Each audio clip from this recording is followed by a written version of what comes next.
তো বন্ধুরা, ভারত প্রথম ওয়ানডে ম্যাচ হেরে গেল অস্ট্রেলিয়ার সামনে।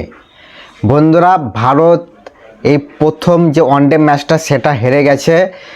ফার্স্ট ওডিআই ম্যাচ ভারত হারলো অস্ট্রেলিয়ার সামনে।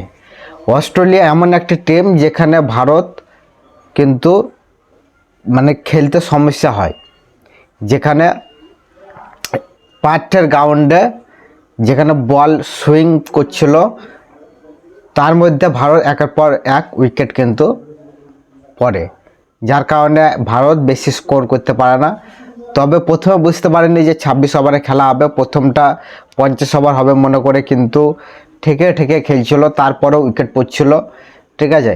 কিন্তু যখন বুঝতে পারলো 26 ওভারে খেলা হবে তখন একটু মারার চেষ্টা করে, যার কারণে 136 রান বানাতে পারে।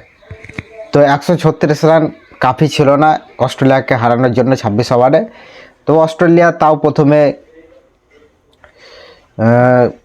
ব্যাট করতে নেমে তারপরেও কিন্তু তারা স্ট্রাগল করছিল, তারা বাউন্সের সামনে সুইংয়ের সামনে কিন্তু খেলতে পারছিল না, উইকেট পড়ছিল অস্ট্রেলিয়ারও।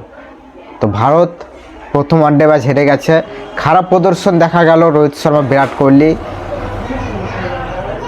273 দিন পর ম্যাচে ফেরার পর কিন্তু তাদের ব্যাট থেকে রান আসেনি। দুজন প্লেয়ার যাদের ওপর ভরসা ছিল, রোহিত শর্মা, বিরাট কোহলি, তারাই প্রথম ম্যাচে খেলতে পারেনি। আর শুভমান গিলের প্রথম ক্যাপ্টেন্সি ম্যাচ, অথচ শুভমান গিলের ব্যাট থেকে কোনো রান নেই। শ্রেয়াস আয়ারও কিন্তু খেলতে পারেনি। তো মেন ব্যাটসম্যানগুলো কেউ খেলতে পারেনি, শুধু টিকিয়ে রেখেছিল KL রাহুল, যার ইনিংসের কারণে এত দূর অবধি পৌঁছেছিল রানটা। আর অক্ষর প্যাটেল এমন একটি অলরাউন্ডার যেখানে সব কিছুর ওপর ভরসা করা যায়, কিন্তু হর্ষিত রানা তাকে অলরাউন্ডার হিসেবে টিমে খেলানো হয়, কিন্তু সে কিন্তু বল কিংবা ব্যাটে কিছুতে তার পারফরমেন্স আসে না তেমনভাবে, কিন্তু অথচ তাকে টিমে রাখা হয়।